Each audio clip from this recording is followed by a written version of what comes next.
Everybody's talking about Manchester United because they have been dismal so far this season. What do you put that down to? Recruitment over the last few years has been very, very poor. There's been no long-term plan. You look across the city, Manchester City are the polar opposites at this moment in time. They spend a few quid, let's not get that wrong, but they do have a long-term strategy and do pick the players which the manager wants, and the long-term strategy is there for everyone to see. So what we've done in this experiment, we've got the recruitment team from Manchester City and shifted them across to the red side of Manchester. Will that have an impact in the 5 years that we're going to simulate? Can they take them back to the former glories? Let's find out what happens. So just to show you, we have got all the updated transfers and updated league table. So we are starting as of the start of this season. But if we have a look at the staff, this is where the changes have been made. So we go to the senior squad and have a look down at the scouts. We'll just pick one, for example, Sebastian Arneson. This man here, if we click on him, he's just come from Manchester City. So everybody in the recruitment department is from Manchester City. Let's fast forward 5 years.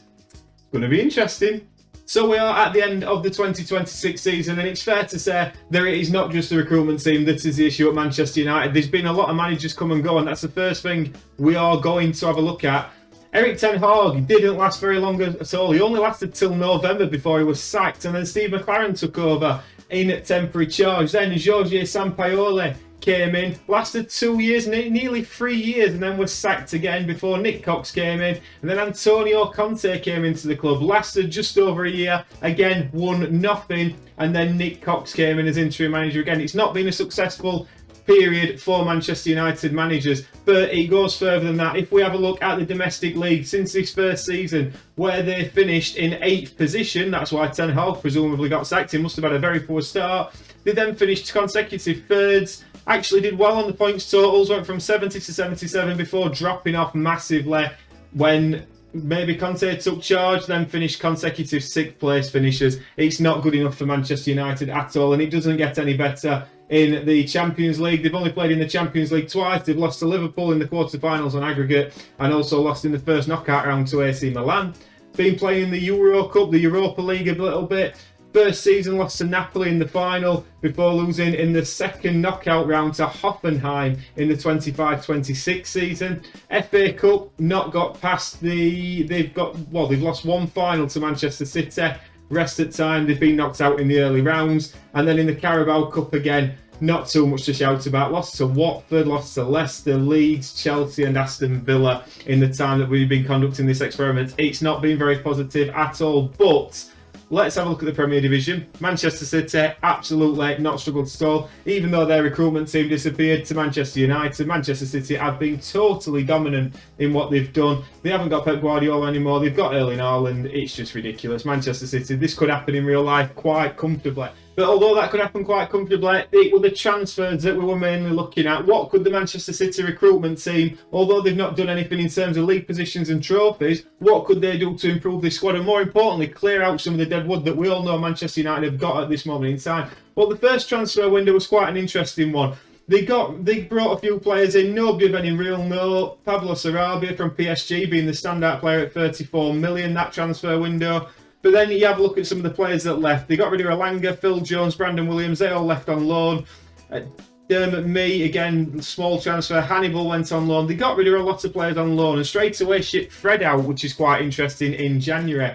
The following season, this was a big one. Ivan Nielsen came in from Porto for 37 million. Douglas Santos came in from Zenit St. Petersburg. Lucas Vasquez from Real Madrid, and Gonzalo Inchao from Sporting Lisbon. So spent 156 million, but cleared a lot out again as well. Fred left on a on a 6.5 million transfer to Aston Villa. Dalot went for 31 million to Barcelona. Tyrell Malacia, who came in for Eric Ten Hag, he left on loan. Phil Jones left on loan. Alex Tellez left on loan. There's a few behind me there, but there's nobody of any real note. Still struggling to clear some of that dead wood. As we have a look into the next season, they brought in Nicolas Otamendi on a free transfer. Obviously, a few of the Manchester City scouting crew will know Nicolas Otamendi from his years at Manchester City. Gonzalo Ramos from Bayern Munich, 59 million. Again, they spent nearly 200 million. Arthur Fiat, Philippe Max, Frederick Di Marco from Benfica. They spent a lot of money, but then managed to ship a few more out, recouping just 40 million though. Alex Tellez for 15 million to Atletico Madrid. Donny van der Beek left to Everton. That's probably going to happen in real life. And again, a lot of players going out on loan. It looks like they were struggling to get big fees for players, so we're shipping them out on loan a lot, maybe just to clear wages. The season after that, we look at, again, £172 million spent, but there's one big name that's been linked heavily with Chelsea in this transfer window in real life. Wesley Fofana from Leicester for £118 million. Wow, that's a lot of money. Again, on the outs, but you look at some of the players that's leaving that on outs. Eric Bailly on a free, Anthony Martial on a free, Lucas Vazquez. Now, Manchester United have been guilty of this, haven't they? Signing players for big money and then letting them go. They signed him for 30 odd million, 40 million. Let him go to Juventus on a free. Pablo Sarabia, the same transfer window. 70 to 80 million pounds for players leaving on free transfers. And then you go further down, again, Lindelof, a load of loans as we can see. And then the final window, they brought in Sergiano Dest, Alvaro Morata on a free, that weren't bad. Dest for 47.5 million, then spent another 200 million pounds.